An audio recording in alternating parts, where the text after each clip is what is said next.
I'm just going to do a quick intro, but if you have anything you'd like to add beyond what I say, please do feel free to chime in. So I'm not sure if you're all lined up in the same way that it's showing on my screen, but on my screen in the top left corner, we have Marcel Becker. Marcel is the Director of Product Management with Verizon Media, covering their email products, their anti-abuse efforts, and deliverability. So hello, Marcel. Thank you for joining us. Next to Marcel on my window above, I have Matthew Stith. Matthew is with the Spamhaus, and he is their industry liaison. Matthew has lots of history in the anti-spam realm, coming from the ISP space before joining Spamhaus a couple of years back. And last but not least, to my left, Jaren Angerbauer. So Jaren is the Deliverability and ISP Relations Manager with Proofpoint. So Jaren handles things like abuse escalations, outbound delivery, as well as he is an active member. All four of us have been very active in other communities, such as the Messaging Anti-Abuse Working Group, the Anti-Phishing Working Group, and Marcel and I have both been involved in the Authenticators Working Group, which is the group behind the BIMI program. So thank you, gentlemen, for joining us. And everyone, thank you for spending the day with us. It's been a long day, a lot of sessions, and I know that video chats for an entire day can be tiring for everybody. So I'm looking forward to this session. Was there anything that you guys wanted to say that I maybe missed around your responsibilities, or did I cover it pretty good? I was just going to add on my side. So I also manage Proofpoint's postmaster team. So in addition to handling outbound issues, I also manage the team that handles any escalations for any sort of inbound issues where we might be blocking something that should not be blocked. Fantastic, thank you. So I'm going to dive right in. I'm sure there's going to be questions that come from the audience, but just to make sure that we're all prepared, I did clear with you some pre-existing questions. So from the audience, please don't be shy. Put your questions in the chat box, and we will answer them as we go. But I always like to sort of start and see sort of different perspectives. Having slightly different backgrounds here, more on a consumer side and a business side, and sort of the third party sort of view of email. What are you seeing right now that is the biggest mistake that marketers are making? And maybe Jaren, we'll start with you, and then we'll jump up to Marcel, and just sort of is there something you see that's being just repeated over and over and over again by marketers across the board that could easily be avoided? So from our standpoint, so a lot of the time, so Proofpoint's kind of in a unique situation in the fact that we protect email for a good portion of the world's corporate email. So again, in terms of marketing and where those messages, a lot of times those marketing messages can go to consumers. They also have a huge portion in going to business, because quite frankly, a lot of our customers are the ones that might be sending these out using third parties or going through partners, just because we're dealing with very, very large corporations. A lot of the times, kind of get back to your question, a lot of times the biggest things that we see that cause delivery issues for email marketers is technical setup. Like I say, I mean, there's issues of aggressive mailing, but I would say a very large part of what we see, or what causes our reputation systems to kick in, is a lot of things that can be preventable if technical setup is done the correct way. Again, I'd say if you're going through an email service provider, a lot of those things should be set up correctly. But a lot of times we see companies that are hosting their own mail. They're going through Amazon or going through a large network, a hosting provider, and they just don't go through the needed steps to set up things like set up their IP addresses correctly, set up their host names correctly. And because spammers, real spammers out there, don't bother to do that intentionally because they don't have the time for it. Then that's the problem, is where we see legitimate companies, legitimate marketers get categorized the same way as a spammer, simply because they've got an incorrect setup on their technical side. So that's a big one. Again, like I say, we see a lot of times we see the aggressive marketing, but those things can be worked through. But the technical ones, I'd say is something that should be prioritized.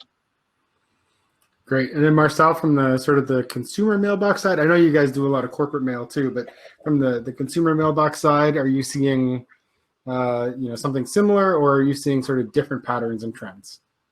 No, I think since you also asked, like, what is the biggest mistake senders are making right now? And I think right now, thanks to the pandemic and the new reality, which we could not foresee, just, I don't know, 6, 7, 8 months ago.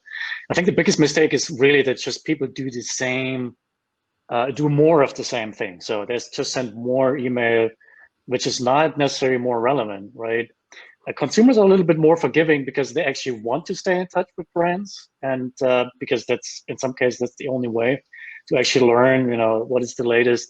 A lot of stuff shifted from obviously the brick and mortar world, like the offline world, to digital. So we see that email engagement is actually increasing because consumers really want that. They want to get the latest offers. They want to learn what's new. But I think one of the major mistakes right now is to send more email without changing any of your other practices. We're really looking at, do I actually have to send that email? Or what is the content? What do I actually want to achieve with that email or that email campaign?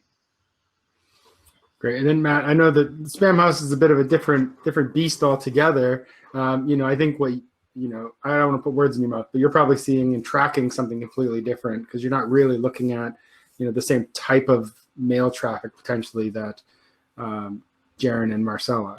Well, I mean, you can actually echo a couple of things, especially when Jaren's talking about the technical setup of things. Like, people are getting authentication wrong all the time, and also the additional thing is people will add in new IP addresses to send from, and they don't set them up.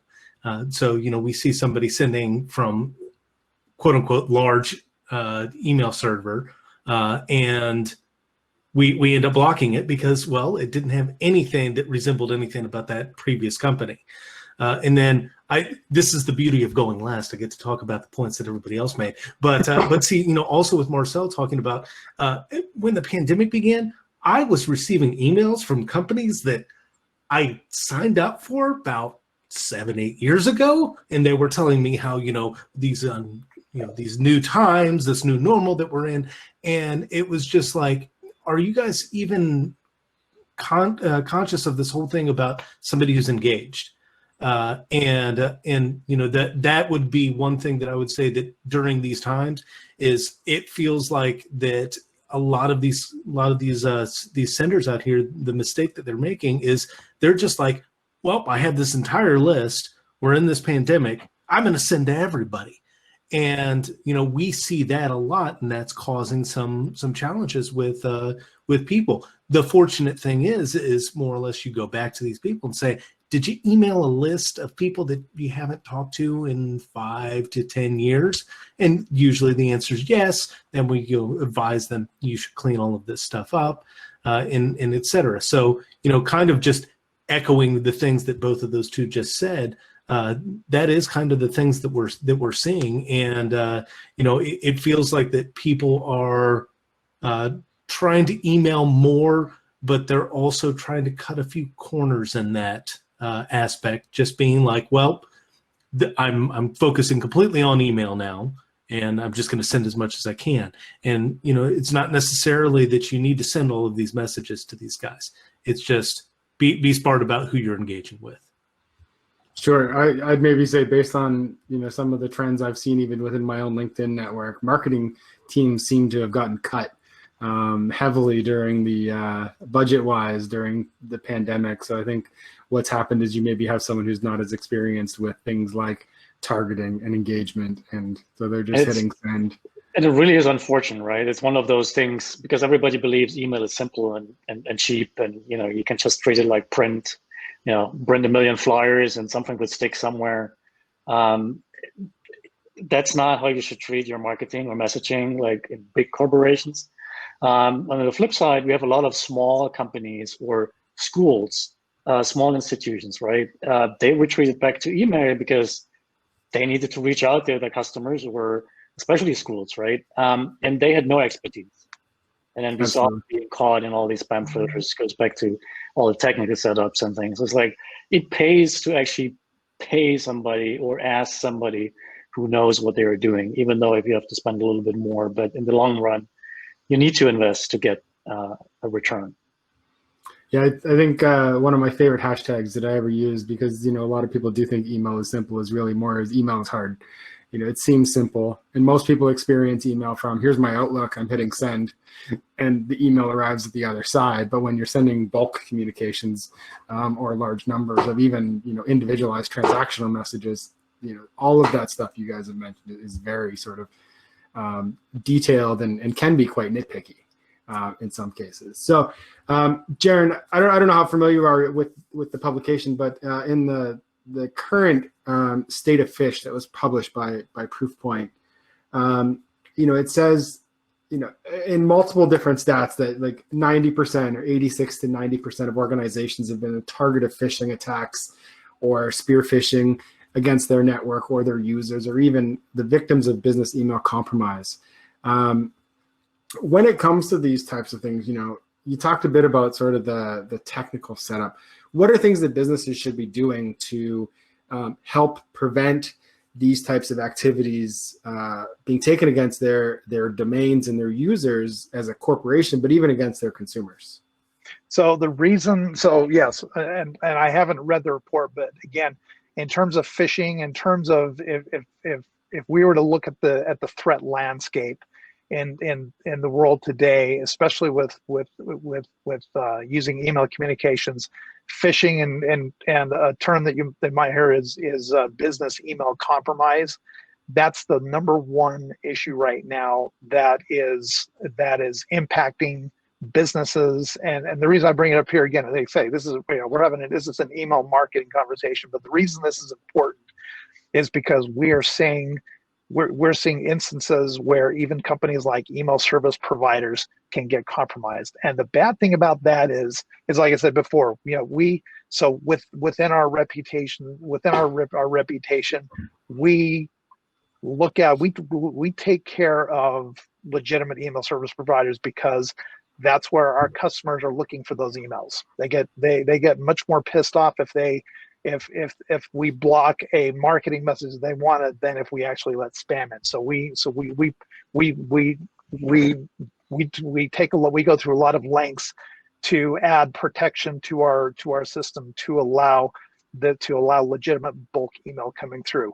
That said, and kind of getting back to your question as far as phishing goes, attackers have taken a very big interest in getting credentials from email service providers because they know that if they can get access to someone's account there, then they can get their spam through our system or through other reputation systems that have put those protections in for those legitimate messages. So it's a huge vector right now.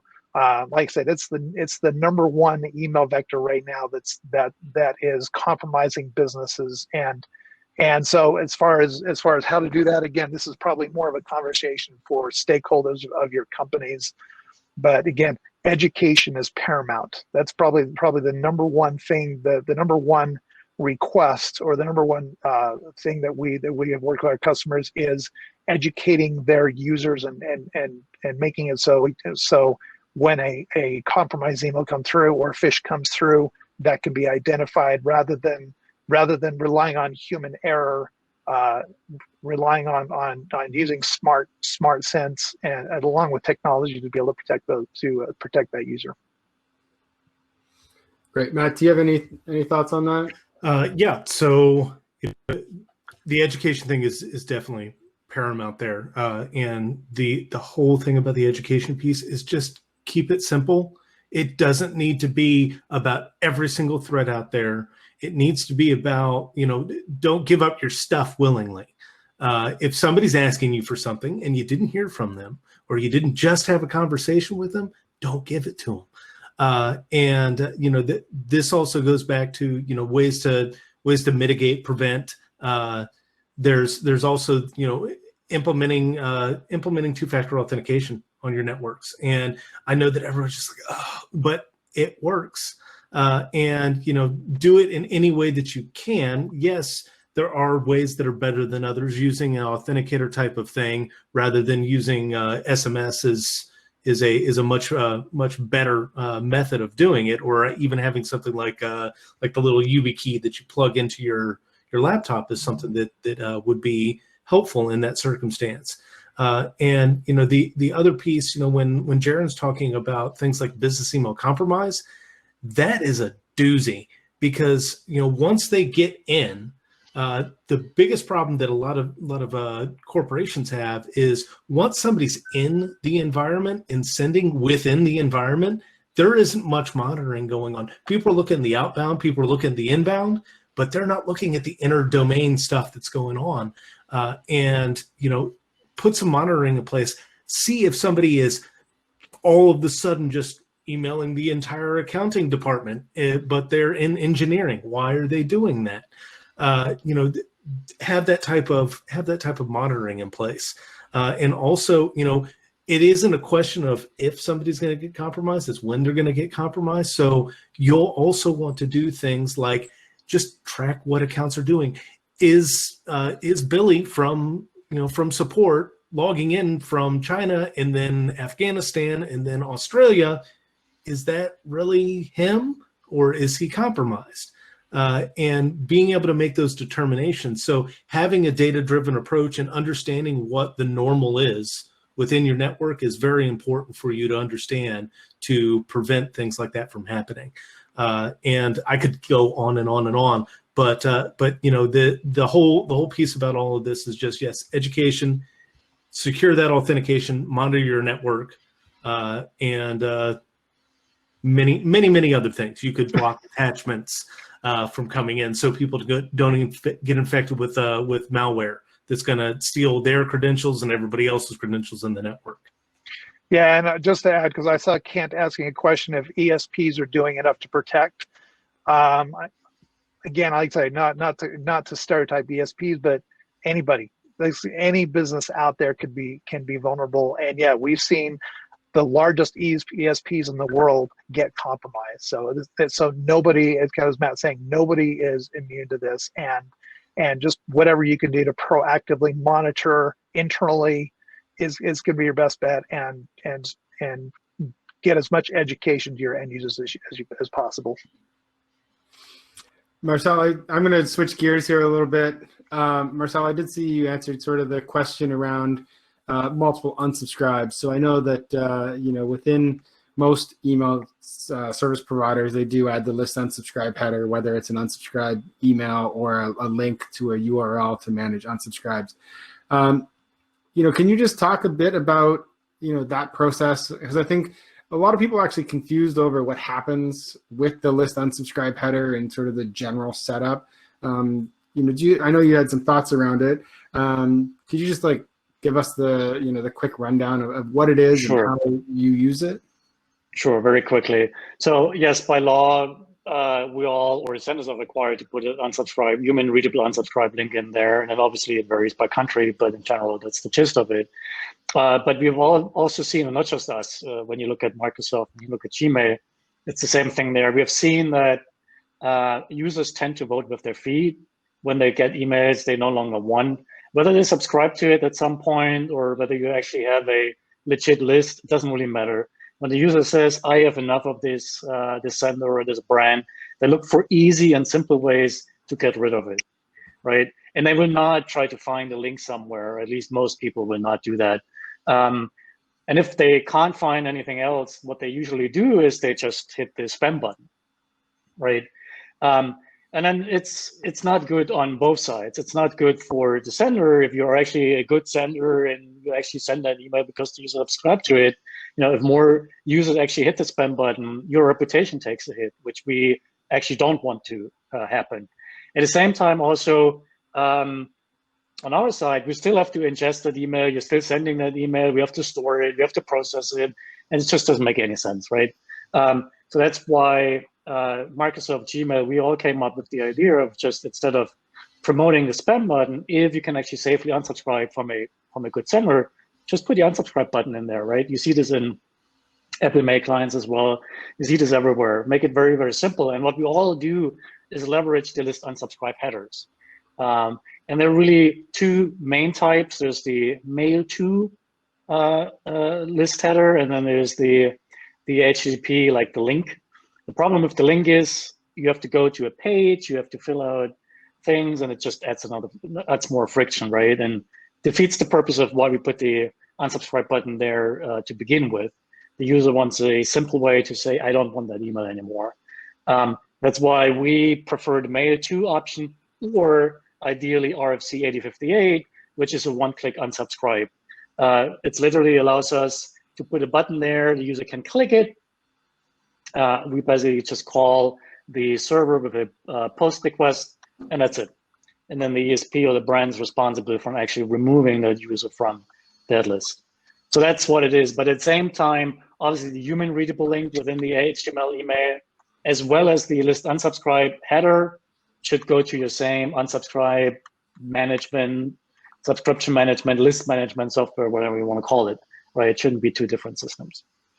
Right. As a follow-up to that, there's a question here that, are those unsubscribes counted negatively towards reputation? So, oftentimes it's the same button as the report spam button, but you get the option, at least with Gmail, I know you get the pop-up that says, did you really mean to unsubscribe from this? I think your platform is very similar in that regard. So if someone says, no, I really just wanted to unsubscribe, is that? No, it doesn't, right? I mean, that's why we promote it, right? We don't want your users to click on the spam button, which goes against the reputation. We want them to be able to easily unsubscribe.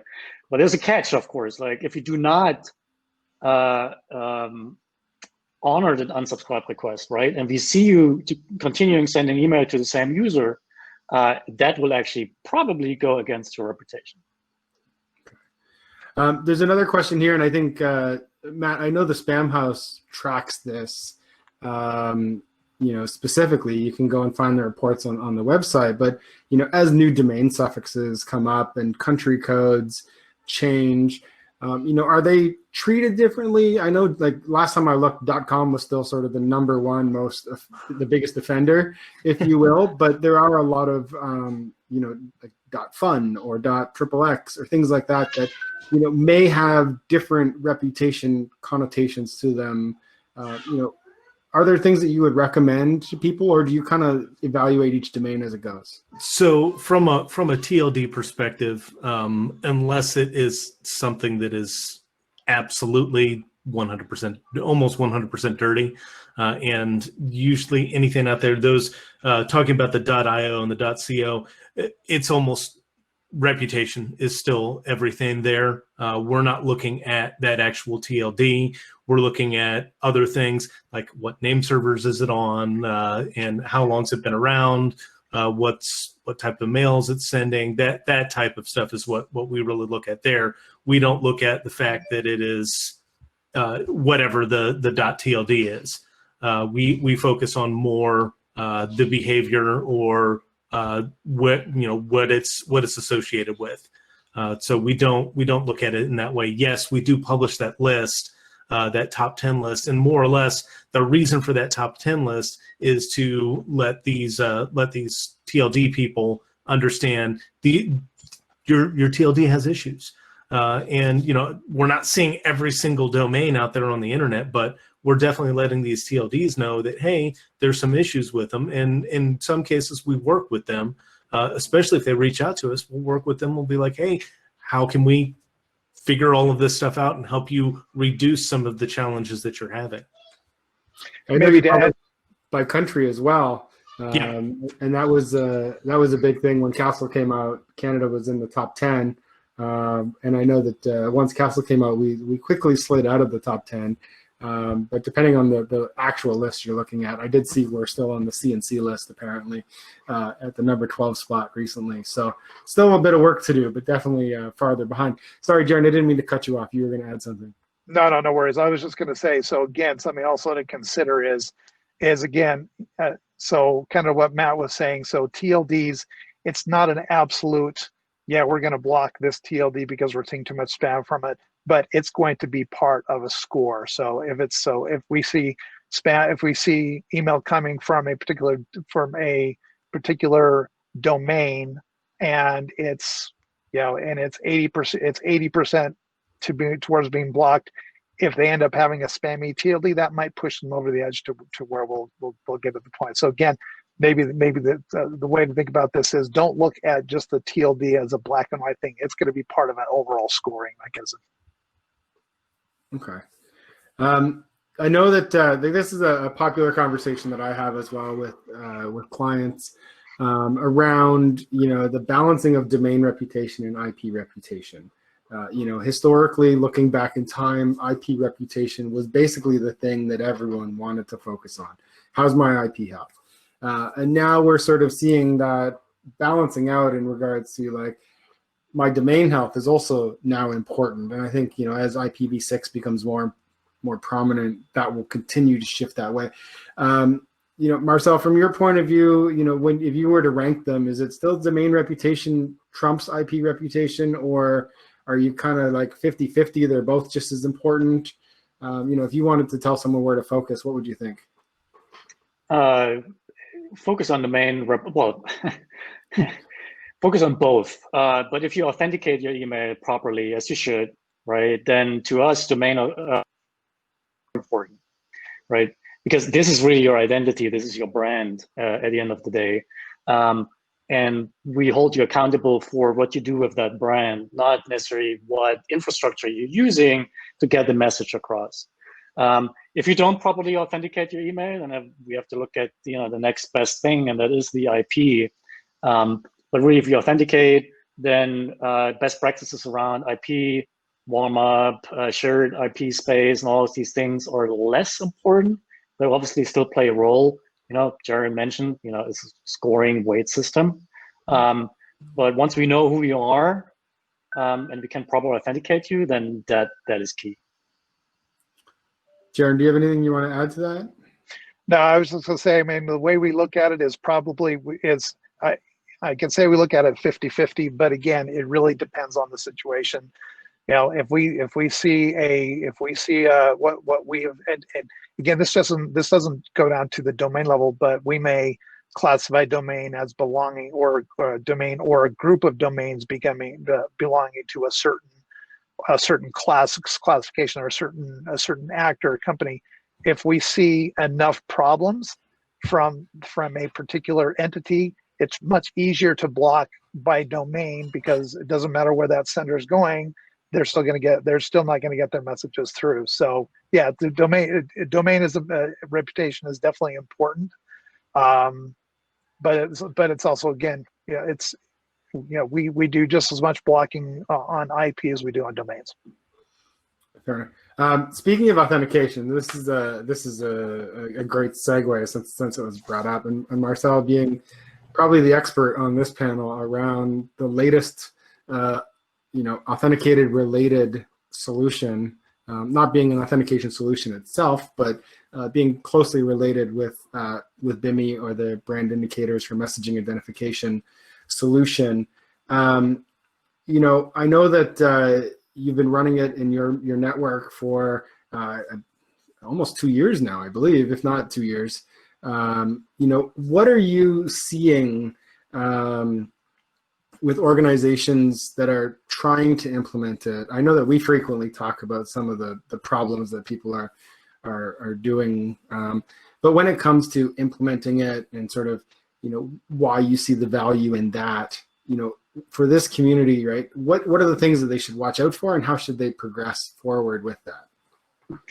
Yeah, so for folks who don't really know what BIMI is, as you said, it's brand indicator for message identification. You can actually learn more, and I'm probably stealing your thunder here, but on bimigroup.org. But what it really is allows brands to publish a logo, which us like receivers can use, and then show it next to email messages, like obviously in the message list and email clients, or in the front header or whatever. And to me, BIMI is really just a puzzle piece in a larger picture, or in a larger story, which is all about providing more tools to senders and brands to control the experience or create a richer experience. We know from our side, from looking at what our users want, they actually want that, right?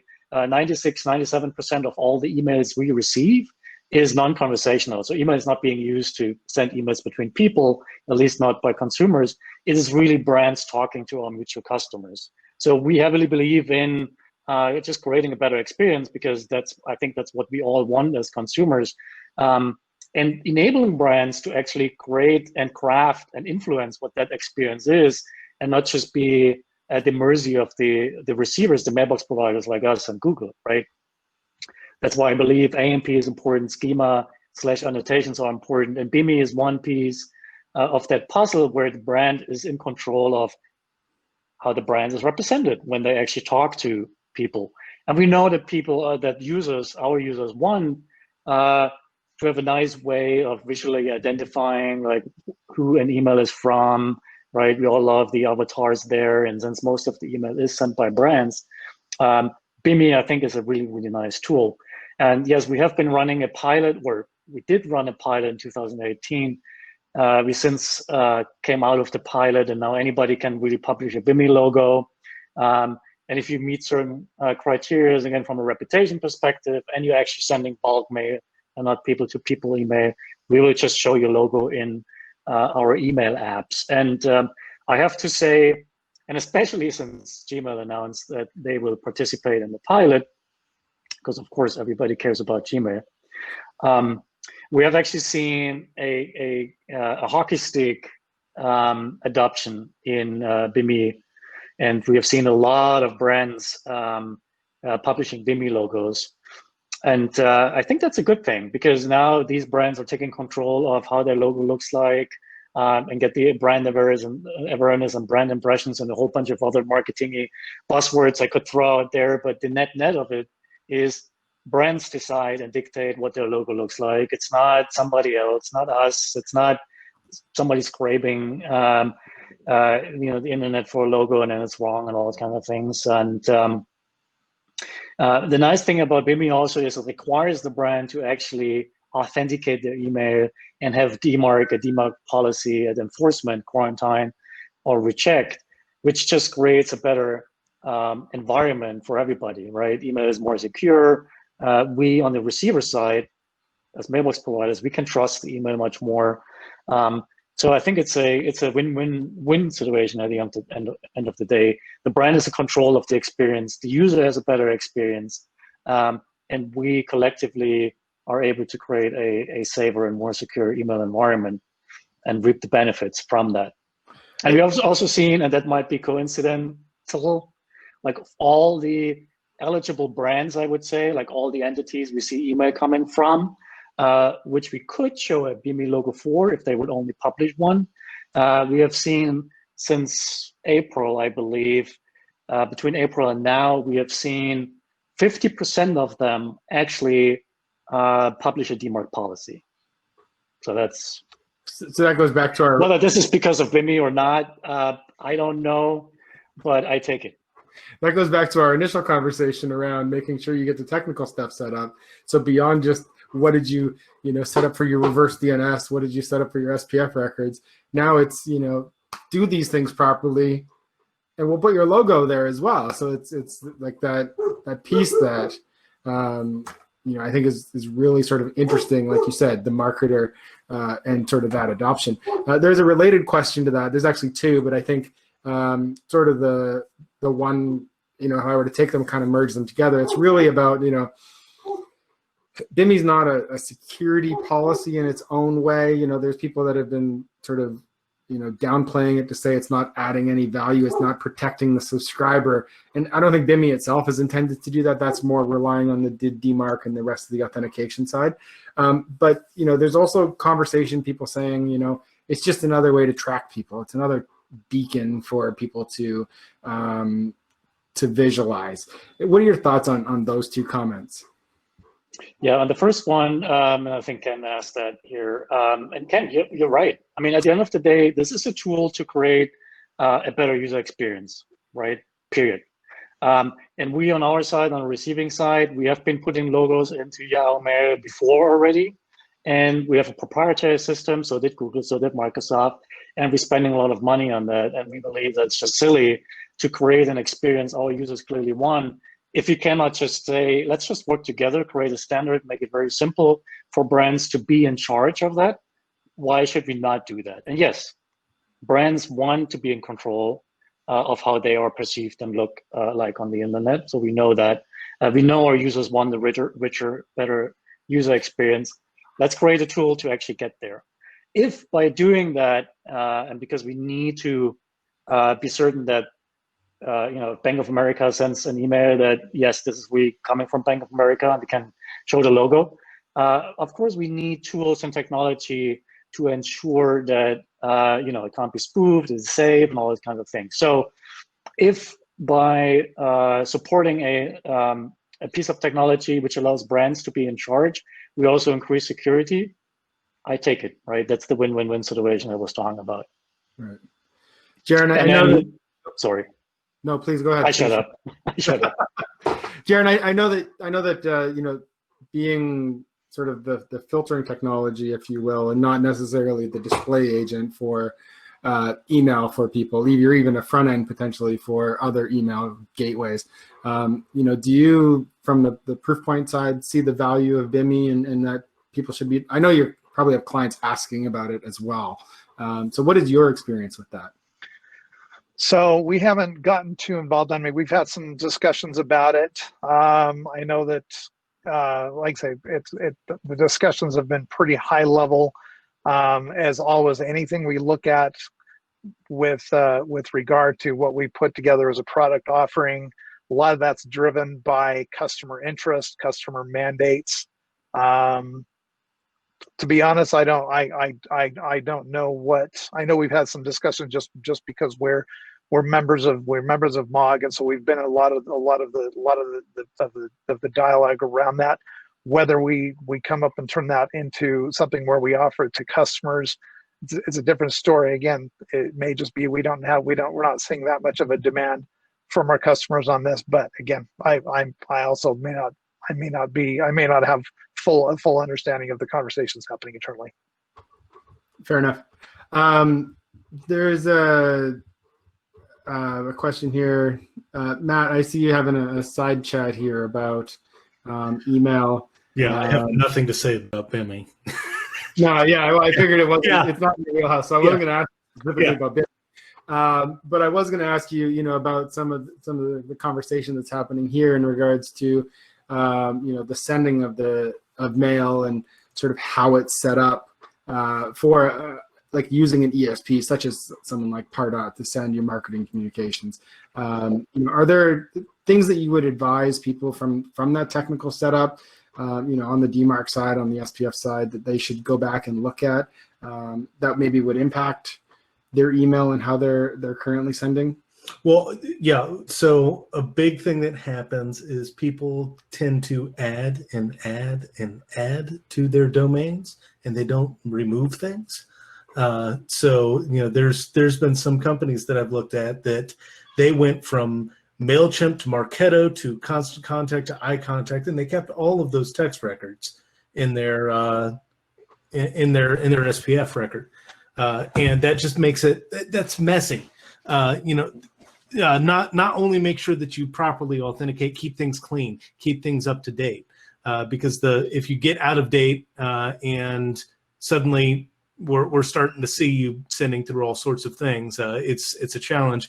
And that's where I was talking with folks in the channel there about warming up of IPs, and it's important for For most of these, for what it looks like in the example that I was just addressing in there, it would be important from their domain perspective to make sure that when they start sending through Pardot, or if they decided to change over to a new company, ramp yourself up slowly. Don't just start sending everything all at once through the new provider, because it's possible or likely that you will get blocked. Not by us. You'll actually be getting blocked at the gate. You'll be getting deferred by the Gmails and Outlooks and Verizons of the world, because well, they're sensitive to that type of thing. Sure, I get that. Yeah. I can't. Sorry, Matt, as a comment there, because almost nobody knows this outside of our little world, I would say. A lot of brands and senders don't know that. Like, why is reputation so important? Why can't we just send out a blast email and then you don't spam folder us? Why do we have to prove that we are legit? Why can't it be the other way around? So almost 90% of the traffic which is hitting our front gate is malicious. So 90% of all email traffic we see is actually bad. It's so bad that we block it outright. So to us, when you're a new guy trying to send email, and you're just part of that 10% probably, right? That's why by default you're neutral, and you have to prove that you're actually one of the good guys versus one of the 90 bad guys out there. And that's the simple reason. And that's why prove that you're good, and then we trust you. Yeah, and a thing that I used to tell people when I was a postmaster, and we used to have sometimes when we would put a hold on people to let their mail queue up in before we were able to see what was going on with it. And if there was a determination to either remove or to let go or to drop the email, and there was a doubt, I said, drop the email. And the reason that I say that, I know that I'm talking to marketers right now and they're like, but if you let the spam go, you can't get it back. If you delete somebody's email, even if it's by accident, they can send it again, but you cannot get that spam to come back into your network. So I'm talking about, of course, from the sending side of things, but that's an important thing to understand is that's why there's so much blocking happening on that inbound, because they are being careful about not letting the spam in. So that this actually works really well with my next question. The whole idea of warming up. We all see it. Black Friday's coming. It's 5 weeks away. Mail volumes are going to quadruple in the next month, if you will, right? We've seen record-breaking volume sends over the last several years, every holiday season. What would you recommend? And I'll go around the circle because I think you'll each add a sort of a different viewpoint, right? Marcel, from your network, what would you recommend for consumer brand marketers to think about when it comes to ramping up their holiday volumes over the next, say, 5 weeks? Yeah, I think I would go back to the comment I made earlier. I mean, really take a hard look at what you're sending, why you're sending it, and not just try to say, okay, we have to make up the numbers, especially now because there's no offline business in some cases. Let's just send more, right? And okay, we should just start earlier with the ramp up or whatever it is, right? Don't. Take a fresh look. On the consumer side, there's only so much we can take, right? The cake will not get bigger at the end of the day. So I think rather than saying, okay, how should you ramp up? What should the strategy be? I would say maybe try hard not to send more. I know this goes counter against what a lot of people are preparing for right now, but rather try to actually create something unique so that the consumers has actually a different experience versus all the other crap which is sitting in their mailbox. And we also have to understand, especially now, it's like really the worst year, like on so many levels. Elections also happening, right? It's not just people trying to sell a product. Right. It's also people trying to sell you on a president. And there's a lot of crap hitting the mailboxes too. So there's just a lot of stuff we have to take in. So be mindful of that. Right, because I think we've experienced that in the past, even where we've seen it. You'll reach out maybe to the ESP community, even through MOG, and say, we're just overloaded right now. Slow down. Stop sending to us so fast. Right, like that's not just unique, in your situation. We've seen it, with other networks as well, or a network simply can't receive anymore. The pipe is full. So I agree. I think, send better communications, not more communications is how I would recommend. Jaren, on the B2B side more, do you guys see the same spike with sort of the holiday traffic, and what would you recommend? Or is it similar to what Marcel is saying? I'm going to take a slightly different approach. Again, not disagreeing with Marcel because what he said makes perfect sense.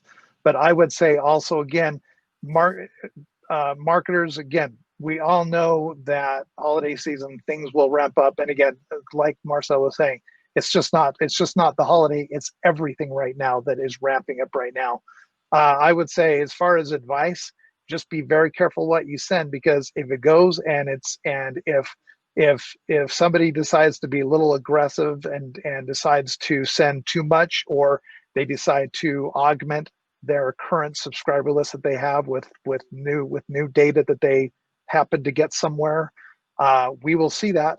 And if we see high enough spam scores, if we see high enough complaints, we'll block it. So again, if it's maybe the way to say it is, if it's something that our customers and our users are interested in getting, no big deal. If it's something where the interest is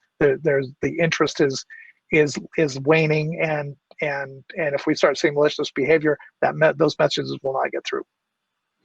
And then Matt, from the Spamhaus side, I would imagine there's people digging deeper into these invalid files. That's sort of traditional. I've seen it in the past. Are you seeing or expecting anything different this year, or what would you recommend? Now is not the time to make a change. So now what I mean by that is in the way that you're running your email service. Not talking about in elections and stuff. Let's not talk about that. But yeah, don't make any changes to your environment. Don't be like, we're going to start sending out of 500 new IPs today. That is going to, you're going to get blocked. Essentially, yes, I more or less echo the same things that Marcel and Jaren are saying. Is don't get too aggressive. And yes, we all know that traffic is just going to go like this. The hockey stick euphemism that Marcel used.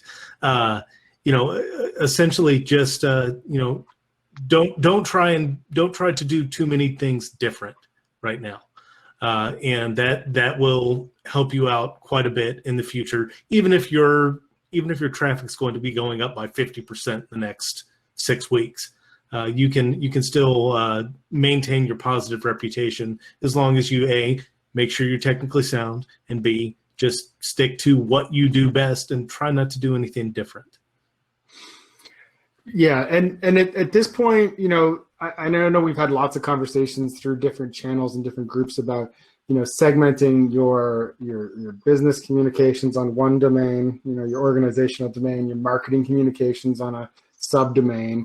Would you also recommend, because transactional volumes, I would assume, over the next few months, because different regions are in lockdown, different regions aren't available to do in-person shopping. Some big brands have announced they won't even open for the holiday weekend due to wanting to try to limit the spread of the virus through the pandemic. Are these things that people should be looking at like 6 weeks ago they should have started? Should they start tomorrow if they haven't? What are you thinking about sort of that segmentation strategy? And is it beyond just IP, or do we look at domain segmentation, IP segmentation? What do you recommend for the different platforms that you operate? Is this to me or is this to the group? We can start with you. Okay, sure. No, okay. So segmentation is, do it. If you haven't done it, it's 6 weeks, maybe a little too late. You're still 9 weeks out of the Black Friday. If being able to segment everything out is a perfect way of focusing on things. We've, finally we did that with our commercial stuff with Spamhaus. We actually weren't segmented for a little while, but then we actually started sending marketing emails. We want to make sure that everything has its own reputation. So your transactional emails, your marketing emails, and then your corporate emails. To me, your most important thing are your corporate emails. I know that we're talking to marketers, but your corporate emails, being able to communicate with somebody one-to-one, if you can't do that, that's much more damaging to me than the other things being having issues, because you're usually behind a company that is doing that sending for you, your Pardos and MailChimps of the world, and they can help you a little bit with the deliverability problems. But if you happen to be running your own mail server, you're going to run into a huge problems if that stuff gets blocked. So that's why the segmentation is perfect, to keep everything in its own buckets. Marcel, would you add anything to that? And no, I would ask, segmentation just by domain good enough? Segmentation by domain and IP better? Like, how would you want to see people configure their networks? Goes back to reputation, right? I mean, if you authenticate, domain trumps IP, and definitely segregate your communication. Do not have your corporate communication on the same domain. We recently had an example where a brand sent out a bulk email using the CMO's personal email address, and that's just a bad idea. Segregate, don't use custom domains either. Use your brand domain for many, many reasons, like email.brand.com, not brand-email.com. That's some good advice there. And then align your domains as well throughout the email, right? I mean, it's required for some proper authentication, but take it one step further. Like the links in your email, ideally they should be aligned as well. Anyway. And are you talking, if I want my friendly from to be at my corporate domain, but my mail from to be at a subdomain, that's good enough? Or should I use a subdomain for both my mail from and my sender from header? Both. Align them both to use a subdomain? Yep. Because I do know, like, some platforms, they, even the ESP is the actual mail from or the SPF from, and then they allow you to basically do whatever you want with the visible from. So great advice. Jaren, would you add anything to that? From, again, your network's a little different in regards to what we're looking at, but. Yeah, well, again, I would agree with both what Marcel and Matt were saying.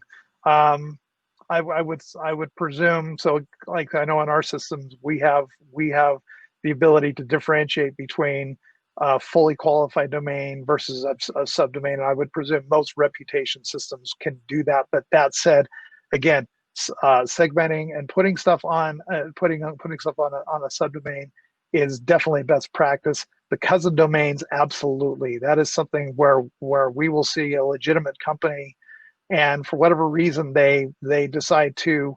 Marcel's example of dash email, that's a big one here.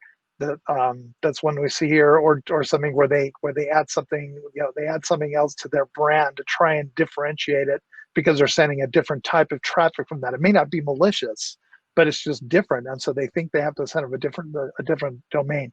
The problem with that is again just the fact that it's not the root domain, but also a lot of times these companies are registering brand new domains, which creates another problem. Is they've got a brand new domain, a very young domain with a young domain age on it, and that's something we look at. That's a very hardcore spammer attack. That is registered a brand new domain, start sending mail off it. So again, that's just another problem. So yeah, definitely agree with everything else that's been said. Okay. Well, we only have a couple minutes left, and there is a great question that I'd like to ask here just before we wrap up. So we do have a hard stop. The platform will shut down in 4 minutes. It's the way it works. So I think pay your bill, right? A good example, right here is around the idea of if I'm moving from platform A to platform B and I have a good domain reputation, how do I best bring that with me so that I can maximize my reputation transfer between IP addresses or domain space, without having to basically start from neutral again? Is there any tactics that brands can look at to say, I have a good reputation on my current network, but I'm moving networks? Or is it really just start slow regardless of any time you make a change? That's Well, why. I would- That's why. Sorry, Jaren. I figure you go all ahead. had an opinion, so let's do a 1 minute each. Go. Okay. Go ahead, Marcel. That's why authentication is important, right? So if you already built domain reputation up and you authenticate your email, if you then want to move platforms, if you continue to authenticate the same domain, less of an issue. Yeah. Matt? Okay. Go. Echoing Marcel, and also the other thing is make sure that you're going to a good ESP, the new one that you're going to, because you'll get blocked. Even if your domain reputation is good. If you go to a crap one, you're not going to get in your mail through, regardless of your reputation of the domain. Go ahead, Jaren. Jaren. I was just going to say, again, probably most reputation systems have a way, and we do this again. If we have a recognized brand that we know is legit, we will make adjustments on that so we know that domain is legit. If that domain happens to go from a different set of IP addresses, they'll at least have the benefit to know that yes, we recognize your domain is legit. So we're not going to treat it as harshly as we would as an unknown domain sending off unknown IP addresses. Awesome. Thank you very much, gentlemen, for joining me at the email summit and being our cleanup batters at the end here. Thank you, everyone who participated in the event as a guest. I want to thank again our sponsors for participating. Please, make sure that you do visit our sponsors if you get a chance. We are going to send a follow-up survey, so please watch out for that, as well as some additional communications. We're going to start planning our 2021 event. We'd like to see you all in person, but fingers crossed that can happen. I hope everyone enjoyed their day. Please do fill out the survey when you get it. And once again, thank you everyone for joining us and being part of the 2020 Canadian Email Summit. Thank you. Thanks.